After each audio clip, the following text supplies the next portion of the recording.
joie est immense de vous servir, mesdames, messieurs. Recevez nos voeux les meilleurs partout où vous nous suivez à travers le pays, mais aussi en dehors de nos frontières. Nous sommes à Kinshasa, capitale de la République démocratique du Congo. Bienvenue dans votre magazine Zoom Eco Live. Mesdames, messieurs, à travers votre tranche, nous vous donnons l'essentiel de l'actualité économique en République démocratique du Congo. Tout de suite, je vous propose les nouvelles en bref et moi, je vous retrouve juste après pour la suite de votre magazine. C'est parti. Les recettes non fiscales de la loi des finances du gouvernement de la République démocratique du Congo de l'exercice budgétaire 2025 sont chiffrées à 6 905,7 milliards de francs congolais, soit 2,3 milliards de dollars américains, au taux budgétaire moyen de 2 954,4 francs congolais pour $1 américain. Ces indications ressortent de la loi des finances promulguée le 22 décembre 2024 par le président de la République, Félix Tshisekedi. À en croire ce document, ces recettes devraient augmenter de 13,9% par rapport à leur niveau de 4 milliards de francs congolais en 2024. Plus de détails sur Zoom-Copanet. Les recettes fiscales visées par le gouvernement de la République démocratique du Congo pour l'année 2025 sont chiffrées à 23 198,1 milliards de francs congolais, soit un montant équivalent à 7,8 milliards de dollars américains au taux budgétaire moyen de 2 954,4 francs congolais contre $1 américain. Ces recettes devraient enregistrer un taux d'accroissement de 16,3% par rapport à leur niveau de l'exercice budgétaire 2024 à 19 938,5 milliards de francs congolais. Plus de détails sur Zoom-Copanet. Le gouvernement de la République démocratique du Congo projette cette fois-ci les recettes administratives à hauteur de 1570,9 milliards de francs congolais, soit un montant équivalent à 531 millions de dollars américains, au taux budgétaire moyen de 2 954,4 francs congolais pour $1 américain dans la loi des finances de l'exercice 2025 promulguée par le président de la République, Félix Tshisekedi, le 22 décembre dernier. Ces recettes qui sont passées de 1338,5 milliards de francs congolais en 2024 avec un taux de réalisation de 93,9% à mi-parcours devraient enregistrer un taux de croissance de l'ordre de 17,4% en 2025. Plus de détails sur Zoom-Copanet. Le ministre de l'Industrie et du Développement de petites et moyennes entreprises, Louis Watoum, a présenté au Conseil des ministres du vendredi 27 décembre 2024 une note d'information sur l'état d'avancement de la mise en œuvre du plan de relance de la Sotexki. Après le décaissement de la première tranche de fonds publics, au cours du deuxième semestre 2023, la mission de vérification de l'affectation des 10 fonds que nous avons diligentés au début du mois d'octobre 2024 a pu constater des vices de leur bonne utilisation. Environ 68% de fonds décaissés ont été affectés à l'investissement et 32% aux charges d'exploitation, a-t-il indiqué. Plus de détails sur Zoom-Copanet. Les recettes administratives projetées pour l'année 2025, Judith Unamaka nous en parle dans les chiffres clés et c'est après ceci.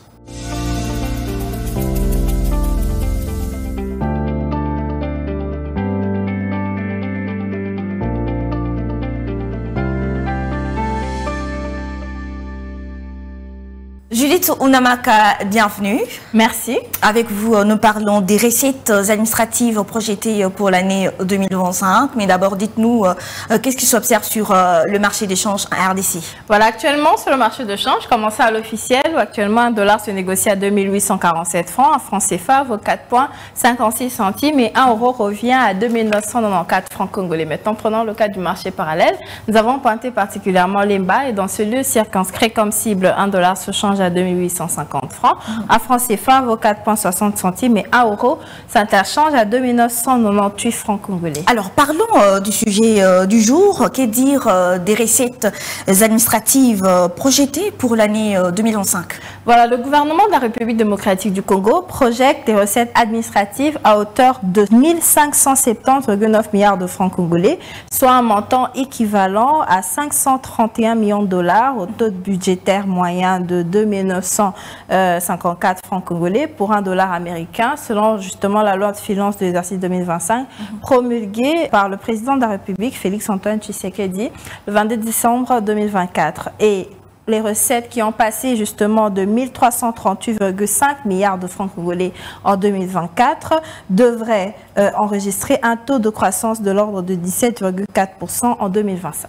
Alors, nous allons prendre cette dernière question. Qu'en est-il de la contribution principale des recettes au cours de cette période? D'après la loi de finances du gouvernement de la République démocratique du Congo, le secteur de postes, télécommunications et nouvelles technologies de l'information et de la communication est attendu comme principal contributeur avec des recettes estimées à 379,4 milliards de francs congolais, 128,4 millions de dollars américains et d'autres sources notent également les services du ministère de Finances qui devraient générer environ 353,4 milliards de francs congolais, soit 119,6 millions de dollars. Et le ministre de Finances a souligné l'importance d'une communication très efficace entre les différentes régies financières, a encouragé l'utilisation des technologies modernes pour optimiser la collecte des recettes. Merci Judith pour tous ces détails. C'était un plaisir, Solange. Comment faire pour relancer le ministère de la formation professionnelle en République démocratique du Congo? Quelle autopsie faire de ce ministère, mais aussi que dire de l'actuel ministre de la formation professionnelle? Mesdames, Messieurs, toutes ces questions trouveront des éléments de réponse tout de suite dans les dossiers avec Guy Chungu.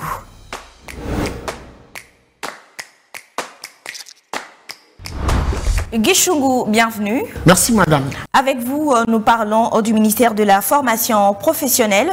Est-ce qu'on peut dire que ce ministère existe 10 ans après sa création? Non, mais je suis désolé de vous dire que ce ministère n'existe que de nom. 10 ans après, s'il faut retourner consulter l'histoire, le ministère de la formation professionnelle, métier et artisanat n'a pas pu faire montre de son existence, à part le simple fait que nous pouvons aujourd'hui compter plus de 7069 arrêtés d'agrément signés. Ici, on peut dire tous les 10 ans n'ont servi qu'à certains ministres de gonfler les effectifs de ces ministères au lieu d'apporter des solutions. Alors, quels sont les vrais problèmes qui caractérisent ce ministère? Alors, les problèmes ne sont peut-être pas trop connus puisqu'on parle déjà de moins en moins de ce ministère, mais nous avons pu faire une sorte d'autopsie pour comprendre la profondeur du problème. On se permet de ressortir ici, la qualité des enseignements ou la qualité de l'enseignement qui est faible. Au niveau de la formation professionnelle, on remet en cause d'ailleurs le niveau de formateurs. Et donc, en faisant une autopsie, nous avons constaté que la qualité est faible. Vous verrez quelqu'un qui a fait le bois et forêt, qui se permet d'aller former les chauffeurs. Et donc, depuis 10 ans, nous sommes dans un pays où les choses fonctionnent au sein de ces ministères sans aucune politique ou aucun document de politique nationale de la formation professionnelle. On ne s'arrête pas là. Un autre problème, l'absence des infrastructures adéquates. Puisque vous dites là, qu'en est-il alors de différents responsables qui ont défilé à la tête de ce ministère? Pourquoi est-ce que la plupart de ces ministres qui sont passés à la tête de ces ministères n'ont pas pu changer la donne? C'est parce que, ils sont considérés pour certaines personnes comme des parvenus, qui n'ont pas su circonscrire le problème et même apporter des solutions. Ils se sont retrouvés dans ces ministères comme des cheveux tombés dans la soupe, un ministère que beaucoup d'ailleurs des politiques considèrent comme un ministère garage puisqu'il n'y a rien à faire. Au contraire, le ministère de la formation professionnelle devait être élevé au rang de la vice-primature au regard de l'importance de ces ministères. Aujourd'hui, le monde, regardez, suivez mon regard, le monde se développe, c'est grâce à la formation professionnelle. La République démocratique du Congo aujourd'hui n'avance pas parce que la main-d'œuvre n'est pas qualifiée. Regardez lorsqu'on parle de l'exploitation de minerais aujourd'hui. Est-ce que la RDC a la main-d'œuvre qualifiée? Je vais prendre un exemple probant. La SCTP ex-Onatra connaît des problèmes avec la relance de ces différents navires, de ces différents bateaux, simplement parce qu'aujourd'hui, la main-d'œuvre de cette entreprise est vieille. Guy Chungu, pour finir avec vous, pensez-vous qu'il y a de l'espoir avec l'actuel ministre? Le ministre actuel, Marc Kila, donne une lueur d'espoir, donne une garantie à ces ministères. Comment et pourquoi on le dit? Il réfléchit déjà, et c'est ce qui m'impressionne, qui m'embouche le coin, il réfléchit déjà autour de la mise en place d'un cadre organique de ce ministère. Un cadre organique qui, de manière parallèle, sera accompagné d'une politique je le dis comme ça, un document de politique nationale de la formation professionnelle. Les choses sont déjà très avancées à ce niveau. Il y a aujourd'hui au niveau de la formation professionnelle un référentiel de formation des compétences, c'est-à-dire un dogme qui permet d'avoir la qualité au niveau de la formation. Laissez-moi vous dire, madame, dans le changement qu'apporte aujourd'hui Marc Ekila, vous allez constater hier les centres de formation qui fonctionnaient presque dans des états délabrés, je l'ai dit, mais aussi la plupart de ces centres se retrouvaient pour certains à la Socrate et même sur certaines vérandas. Cette situation a perduré pendant autant d'années, personne n'a pas pu le dénoncer. On a constaté plutôt à cause de pots de vin, les gens ont préféré garder le silence. Aujourd'hui, ces ministres arrivent aussitôt informés de la situation, il instruit la fermeture de tous ces centres de fortune. Autre chose, parmi les éléments qui nous sont venus de cette enquête que nous avons menée, on doit dire qu'il se constate une rareté des centres de formation, soit inexistants pour certains, soit en état de délabrement très avancé. Aujourd'hui, le gouvernement de la République démocratique du Congo, via la vision du chef de l'État exprimée par le ministre de la formation professionnelle, il y a cet engagement pour avoir 17 centres de formation, construire de nouveaux centres de formation, 17 et 7 instituts de formation en République démocratique du Congo. Vous êtes sans ignorer qu'il y a eu un moment, une activité, je ne vais pas y rester longtemps, le chef de l'État a posé la première pierre pour le lancement d'une construction d'un grand centre ici à Kinshasa, capitale de la RDC. Ça n'a jamais vu le jour. Aujourd'hui, nous sommes à plus de 16 mois depuis que cette première pierre a été posée, même pas une fondation n'avait suivi. Et aujourd'hui, je peux vous garantir que les travaux ont été relancés avec l'actuel ministre. Et donc, d'ici, je crois, une année ou légèrement plus, vous aurez le premier grand centre de formation professionnelle en République démocratique du Congo. Autre chose, il y a eu la foire de formation professionnelle. Cette foire de la formation professionnelle qui vient redonner de l'énergie à ces métiers. Puisque quand on parle de différents sous-secteurs du ministère de l'Éducation, on ne fait pas allusion à la formation professionnelle comme l'un des sous-secteurs. Aujourd'hui, avec la foire de la formation professionnelle, le regard du monde entier arrivé vers cette activité qui a pu réunir 13 500 participants. Et les 13 500 participants étaient catégorisés. On a pu retrouver 7 500 jeunes qui ont exprimé le besoin de participer et même de suivre cette formation. Au-delà de ça, 2500 sont déjà dans le pipeline dans des métiers connus parce que la formation doit tenir compte du besoin exprimé. J'aimerais souligner aussi autre chose. Aujourd'hui, avec la façon de faire de l'actuel ministre, on parle de la mise en place d'une politique de reconversion professionnelle. Et puis, au-delà de ça, je préfère rappeler un élément très important, une première dans l'histoire de la République démocratique du Congo. La République démocratique du Congo, RDC, a été représentée à un grand forum qui a eu lieu en Chine, et le ministre Marc Ekila a pu arracher au profit de la République démocratique du Congo un mémorandum d'attente avec la Chine. Aujourd'hui, on peut dire que la RDC est le seul pays d'Afrique. Il y en avait eu plusieurs qui ont participé à ce consensus mondial du développement de la formation professionnelle. Mais seule la RDC a ramené ce mémorandum d'entente avec la Chine, facilitant une bonne collaboration aujourd'hui dans les sous-secteurs de la formation professionnelle entre la Chine et la République démocratique du Congo. Et donc aujourd'hui, on peut se permettre de dire, 10 ans après, c'est à peine maintenant que l'on sent la formation refaire surface. Le ministère était au 24e niveau du sous-sol. Aujourd'hui, avec cette volonté, je pense que l'on peut encore espérer et croire à la vision exprimée du chef de l'État, manifestée par l'actuel ministre de la formation professionnelle, Marc Ekila, qui mouille le maillot pour le profit de la République démocratique du Congo. Merci Guy Chungu pour tous ces détails. Merci à vous. Que dire de l'évolution économique de la République démocratique du Congo pour l'année 2024? Quelles sont les forces enregistrées, mais aussi quelles sont ses faiblesses? Les réponses, c'est tout de suite avec notre invité qui est déjà avec nous sur ce plateau, et c'est après ceci. Que dire de l'évolution économique de la République démocratique du Congo pour l'année 2024? Quelles sont les forces enregistrées, mais aussi quelles sont ses faiblesses? Mesdames, Messieurs, on en parle dans votre magazine avec notre invité qui est déjà avec nous sur ce plateau. Il s'agit de Monsieur Aimé Lombala. Il est expert en haute finance, macroéconomiste, monétariste, mais aussi marché financier. Bonjour Monsieur Aimé et bienvenue. Bonjour, très content de partager presque la fin de l'année avec vous.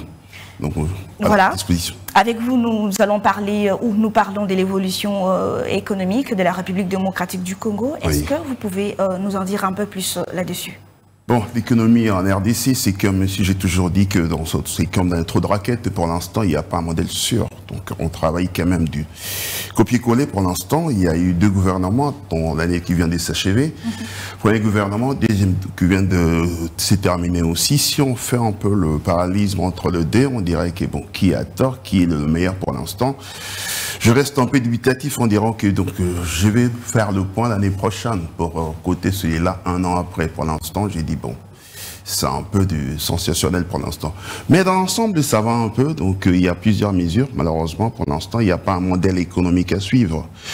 On nous a laissé entendre pour l'instant qu'il faut, d'ici la fin de l'année, il fallait pousser un peu le ménagère à s'en sortir. Parce qu'avec des mesures que les gouvernements actuels a pu mettre en place, bon, pour l'instant, je ne vais pas faire le bilan maintenant, je vais faire ça 3 mois après. Alors, nous allons revenir vers vous pour obtenir assez d'éléments par rapport à l'évolution économique de la République démocratique du Congo. Alors, dites-nous, quelles sont les forces enregistrées? Je ne sais pas, pour l'instant, c'est les discours que j'entends parler, ce qui est enregistré pour l'instant. Il reste maintenant des concrétisés, parce qu'on a promis un peu 1 600 000 emplois pour l'instant. Je ne sais pas comment est-ce qu'on va en créer, donc ça c'est des propositions, on attend. Si on arrive à créer, ça c'est le macro. On verra qu'il y a une croissance, ainsi que les entreprises, ils en ont bénéficié, mais pour l'instant le moral des entreprises, toujours d'entreprises étant en berne. Donc je ne sais pas si interrogez-les, s'ils sont en forme ou pas pour l'instant, mais il y a des perspectives, il y a quand même des promesses, mais pour l'instant, il n'y a pas grand-chose à mettre sous la dent économiquement et financièrement. Vous pensez que notre économie a quand même des faiblesses? Oui, l'économie a des faiblesses, aussi il y a des avantages. Pour l'instant, il faut mettre des gens compétents. Bon, je ne dis pas qu'ils ne sont pas compétents, il y a la compétence, mais malheureusement, il n'y a pas la synergie, ça ne passe pas. C'est-à-dire qu'on peut prendre du Mézières aujourd'hui, du jour au lendemain on change, on a du jour au lendemain, les gens s'y focalisent plus à la politique au lieu de mettre des gens qu'il faut à la place qu'il faut. Pour l'instant, économiquement, il y a des perspectives, il y a des gens qu'il faut, mais pour l'instant, dans la pratique, il n'y en a pas. Je ne sais pas s'il faut changer, mais pour l'instant, ça ne tient pas la route.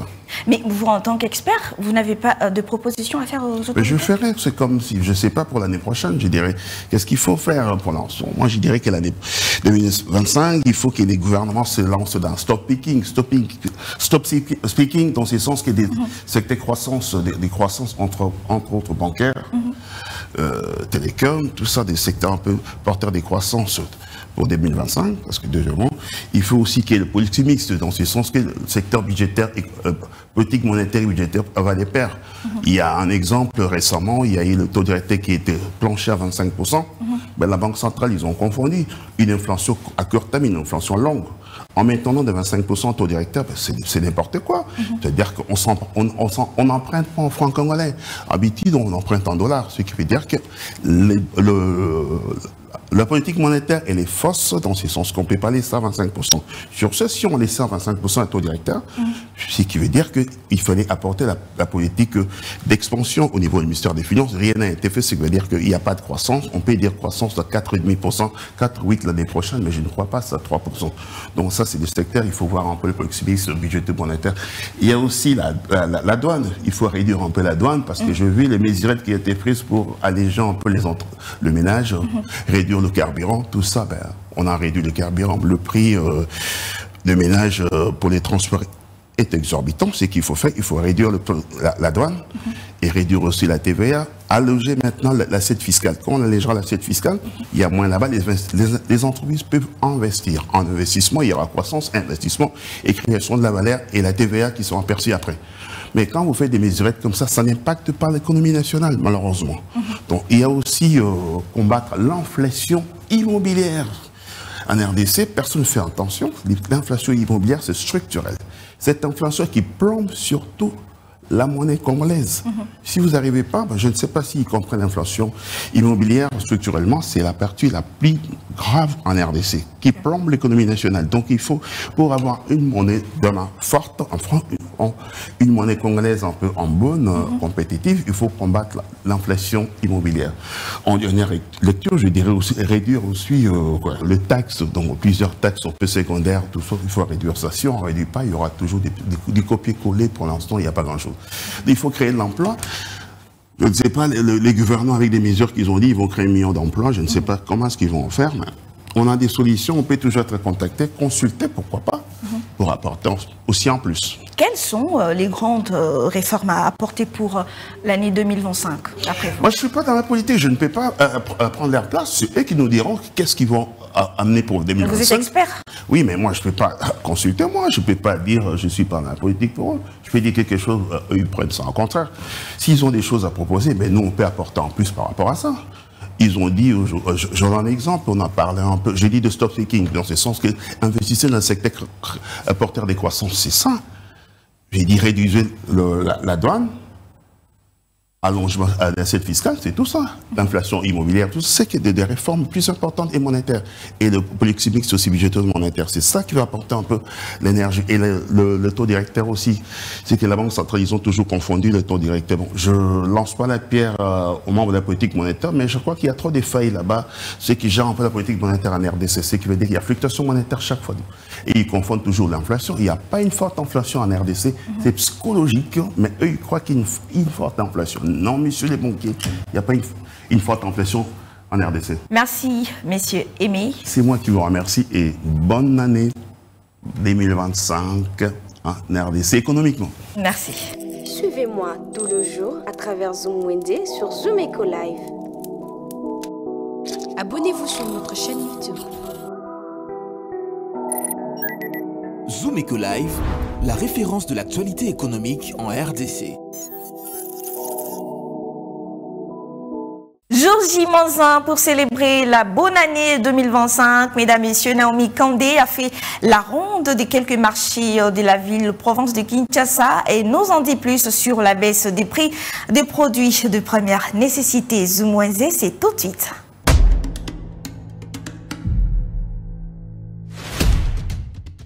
Débutons notre marché du jour avec une grande boîte de lait en poudre qui revient au prix de 70 000 francs. La moyenne boîte se fixe à 60 000 francs et la petite boîte à 28 000 francs. Pour ceux qui préfèrent consommer les laits en vrac, le sac est vendu à 156 000 francs congolais. Son écolo est vendu à 18 000 francs et 20 000 francs dans un autre coin du marché. Le sakombi est fixé à 6 000 francs congolais. Un sac de sucre de Kwalungongo coûte 167 000 francs. Son écolo revient actuellement à 5 000 francs. Le sakombi à 2 000 francs. Et 1 000 francs pour la mesure d'un verre. Pour le prix de riz actuellement sur les marchés des Gambela, un sac de 25 kg de riz long de la marque Lyon revient à 77 000 francs.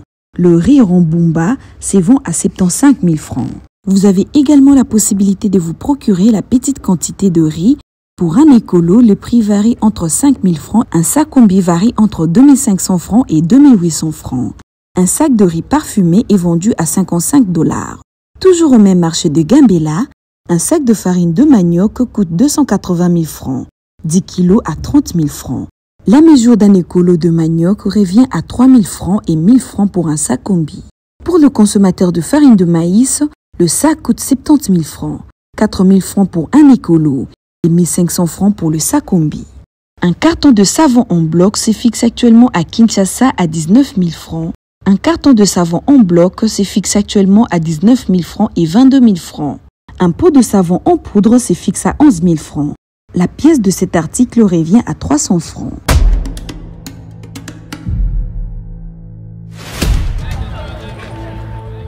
C'est art de se tirer d'affaire, de faire face à la crise, de bricoler, de trouver des solutions avec ce qu'on a sous la main. Un art dans lequel les Congolais ont développé un savoir-faire particulier. Article 15. Débrouillez-vous pour vivre.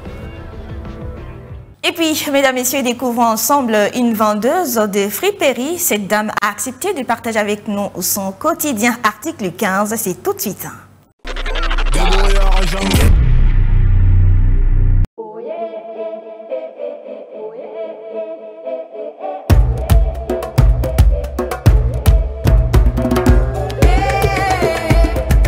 Nasiri awa activité na ngana sala ka yango bozomona na tekaka babilamba na fungolaka ballon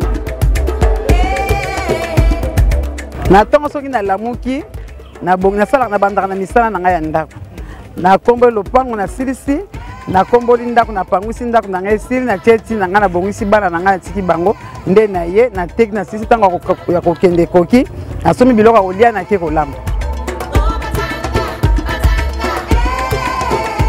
soki na teki épargne na ngai ezali ke napesaka ndambu na tie ndambu na likelemba ndambu mpe na bwaki na kati ya kese. Bon, difficulté ezali ntango mosusu ofungoli oteki mbongo edindi sikoyo mpo mbongo so ezonga ndenge ezali ekomi mpasi ekomi sikoyo kosomba ndambu.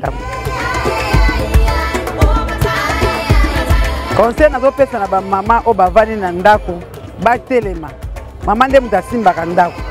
Soki mama avandi na ndako eza lokola ndako pe efandi mama nde atelemaka okoluka mwa tondolo oteki mwa mapo ozoteka mama avandaka na ndako te mama nyonso atelema aluka mwa bitekateka muke koteka ezalaka sala mbongo ebele te nga natekaka kaka natekaka mbongo ebele te kaka muke oyo nazalaka soki nabambani nabundani kaka bongo na lamuki. Message na ngai ezali ke gouvernement congolais etala biso koto ba mama ya sele koto biso za lokola bato moko babandona biso babwaka biso awa tosalaka bilanga toza na misala bilanga biloko ya kosala bilanga ezali te toza abandone bongo ezali te basunga biso mpe na mbongo mpo toteka mpo mama kotema koteka kala balabala ete atelemi ezosenga lisungi yango tosengi mpe lisungi mpe bakonzi basunga biso.